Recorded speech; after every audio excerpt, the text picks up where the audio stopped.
Angie.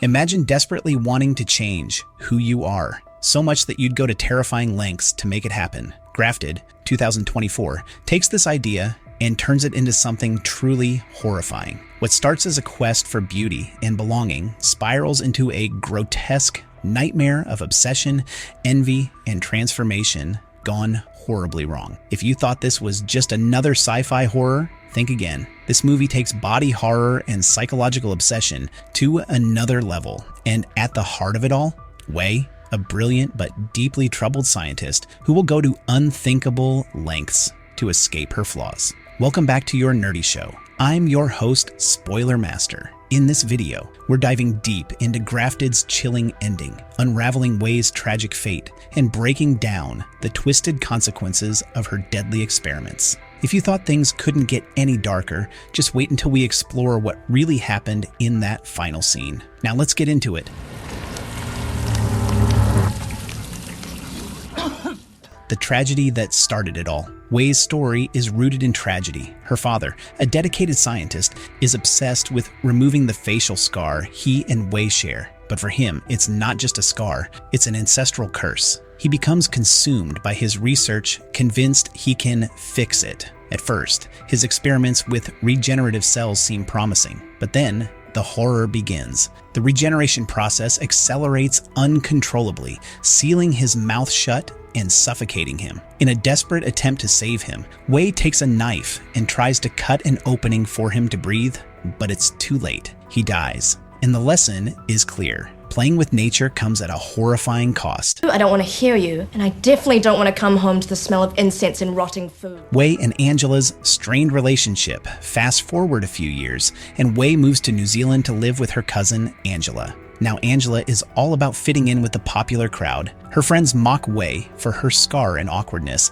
and Angela, yes, she doesn't exactly stand up for her. She's embarrassed by Wei, afraid her presence might ruin her social standing. But it's deeper than that. Angela has distanced herself from her Chinese heritage to blend in, while Wei openly embraces it, even keeping an altar for her late father. This cultural divide creates even more tension between them. Angela's hostility isn't entirely personal though. She's been dealing with absent parents and unresolved frustration for years. Now, with Wei in the picture, she has a target for all that bottled up resentment. The result? A relationship filled with unspoken emotions, rejection, and ultimately tragedy. The breakthrough and the first kill. Determined to continue her father's work, Wei gets a job as a lab assistant under Professor Paul. Paul is struggling, his thesis gets rejected, and his funding is cut. So he lets Wei experiment, secretly planning to steal her research. But Wei cracks the code first. She realizes that mixing the formula with the corpse flower is the missing ingredient. And just like that, she creates a serum that can erase scars. But things take a dark turn when Angela destroys Wei's altar. This is the final straw. Years of rejection, humiliation, and isolation boil over. And in a fit of rage, Wei stabs Angela in the eye, killing her. Now she's faced with a choice: run, confess, or become someone else. And she chooses the last option. Wei cuts off Angela's face, applies her experimental serum, and grafts Angela's skin onto her own. It works for a while, but the transformation is not sustainable. The grafted skin begins to rot, a grim reminder that no matter how much she tries to erase her past, she can't escape who she truly is. Where is my notebook? It disappeared. The descent into madness. With her new identity, Wei attempts to navigate Angela's life, but it's not long before things spiral further. She targets Eve, Angela's friend, who represents everything Wei ever wanted: beauty, popularity, and effortless confidence. But Eve also has something Wei needs: access to Professor Paul's stolen research notebook. Luring Eve to her house under the guise of Angela, Wei takes her out next. Angie.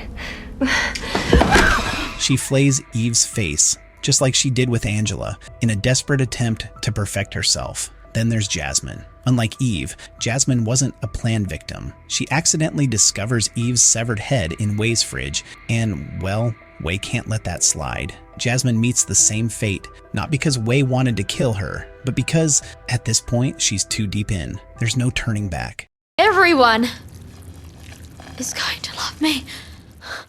The true horror of Way's story. Way's descent into murder isn't just about survival. It's a reflection of her own internal torment. Her entire life, she's been made to feel inadequate because of her scar, her heritage, and her social awkwardness. Every victim represents something she either envied or feared. And yet, despite all her efforts, her new skin betrays her. The experimental serum fails, her identity crumbles, and she's left facing the reality she tried so hard to escape. No matter how much she changes on the outside, the scars within remain.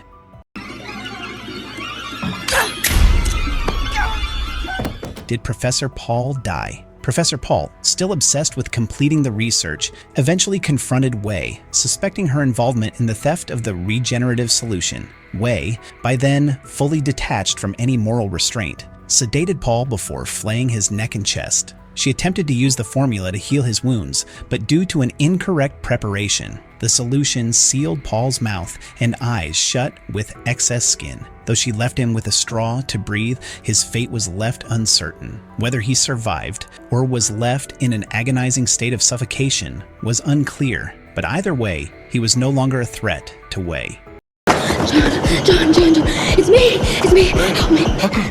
Where did Way end up? As Way's crimes unraveled, her neighbor Cheryl witnessed the horror and reported her to the authorities. Realizing she had no way out, Way fled to the underground railway station where she sought help from a homeless man she had befriended earlier. The man, who bore scars of his own, sympathized with her and attempted to shield her from capture. However, the vial of solution Way carried shattered, and the liquid reacted violently, fusing their bodies together into a grotesque, monstrous mass. The once beautiful Way had become the very thing she feared most, a disfigured creature feared by onlookers. Her obsession with beauty had ultimately led to her losing not just her face, but her entire identity.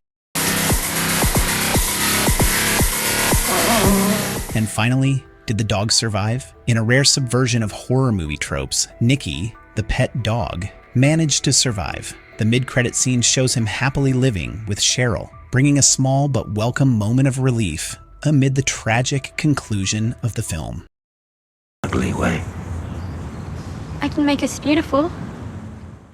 Our nerdy thoughts. Grafted delivers a haunting message about vanity, identity, and the perils of unchecked ambition. Way's tragic transformation serves as a cautionary tale, proving that in her quest for perfection, she lost everything, including herself. Grafted isn't just a body horror film, it's a haunting exploration of identity, insecurity, and the dangers of perfectionism. Way's tragedy isn't just that she became a killer, it's that even after everything, she never truly saw herself as worthy. The real horror, that relentless pursuit of self-acceptance, warped into something monstrous. So what do you think? Did Way's transformation symbolize something deeper? Or was she doomed from the start? Let me know your thoughts in the comments, and if you enjoyed this breakdown, don't forget to like and subscribe for more deep dives into mind-bending films. Now what the heck, I'll laugh anyway.